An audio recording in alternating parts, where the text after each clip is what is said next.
Eto na nga, dahil malapit nang bumalik yung PBB, di ba? So, eto na ang mga tanong ng ating mga netizen. Dapat pa bang bumalik sa PBB si Tony Gonzaga? Alam naman nating original si Tony Gonzaga na host, mukha ng PBB, di ba? Pinag-usapan natin yung kahapon, di ba? Kahapon, Oo, eh. ngayon, debate na natin. So, nasa na ang bulot-bulutan pork on? Yeah. Dapat pa bang bumalik o hindi na si PBB Tony Gonzaga? Yan. Wow. Bakit ganun? Yan na naman. Naku, ate. Ay, Hindi ako tinitignan mo, tumitingin, ah. nakaganon nga ako eh. Yes, para sa akin, no. Parang, nga, nagsimula sa PBB, talagang dyan siya nakasay ng uso sa pag-host. Bukod pa sa talagang nabigyan siya ng dabas.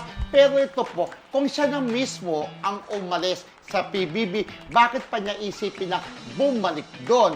And besides, may mga online shows na naman si Tony Gonzaga, parang hindi niya na nga kailangan na bumalik pa sa PBB. Yun ay kung kukunin pa siya ulit. Pero para sa akin, wag na Tony, okay ka na may iba ka ng shows. Dahil nga umalis ka na dyan, wag ka nang bumalik kasi desisyon mo na yan. So, panindigan mo na lang, di ba? Pero alam ko naman na mahal mo naman ang PBB dahil nagsimula ka rin doon. Yun. Pero yes, syempre, di ba? Gaya ng sinabi ko nga kahapon, ang Pinoy Big Brother ay talagang nakamarka naman sa husay at galing ng pag-host ni Tony Gonzaga.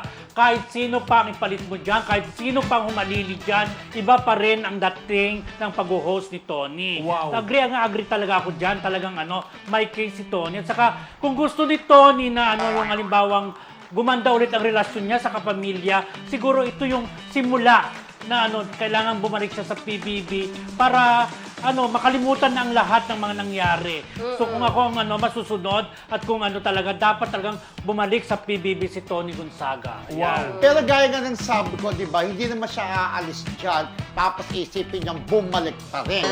So parang sa tingin ko, hindi niya na kailangan din ng PBB kasi nga, ulitin ko, meron na naman siyang ibang shows, lalo na busy-busyhan din naman si Tony, ang dami din naman niyang ginagawa, nakakagawa pa rin ng pelikula. So hindi niya na mabibigyan ng time ang PBB na minsan yata sa pagkakataon, twice a week ang tapings eh. So okay na yung Tony na huwag ka nang bumalik sa isang show na inalisan mo. Ba't ba ayaw mo akong bumalik, sabi ni Tony? Pero alam mo, hindi Yan ka nga ng po friendship. sa akin eh. Wag siyang bumalik kung hindi siya inaalok. Ayun, Diba? Wag siyang mag-ilusyon. Diba? Pero pag Pero may hindi natin offer, alam, oo. pag may offer, Why not? pag-isipan mo, why not? Kasi pwede ito ang simula Wow. ulit ng magandang Magandang relasyon relasyon. sa PBB at the same time sa mga bossing ng Kapamilya Network. Pero Parang ganon. Pero since nung ako, hindi ko na gusto na mapanood ka ulit sa PBB. Ako na. Nag-enjoy na ako sa'yo sa Tony Talks. Okay, Kaya ikaw. nga. Kaya nga kasi parang mas pabor ako ng kaunti kay Kuya Roldan na it's about time na bumalik na siya sa Pinoy Big Brother kasi doon na lang siya madalas. Kasi yung movie na ginawa niya, matagal nang na-shoot yun eh. Oo. Diba? Kailan lang 2022. pinalabas? Oo, ang tagal na.